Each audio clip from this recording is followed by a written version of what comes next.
अस्सलाम वालेकुम। काफ़ी सारे लोग अक्सर खाने वाली कई चीज़ों के बारे में ये कहते रहते हैं कि ये चीज़ मुझे जल्दी हज़म नहीं होती।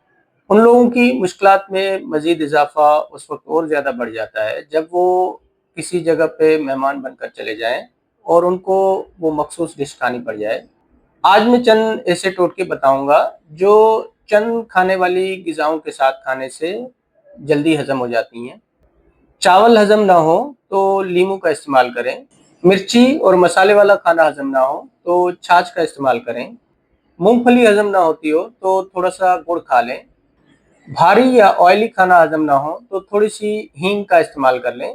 दाल हज़म ना हो तो अदरक और हरी सब्जियाँ हज़म ना हो तो लहसुन का इस्तेमाल करें। बाजरे की और गंदम की रोटी हज़म ना होती हो तो देसी घी लगाकर खा लें।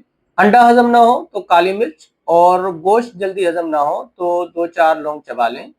और अगर आप फ़ास्ट फ़ूड के शौकीन हैं और खाने के बाद हाज़मे में दिक्कत होती है, भारीपन महसूस करें, तो पुदीने का इस्तेमाल करें। अपना ख़्याल रखें। अल्लाह हाफ़िज़।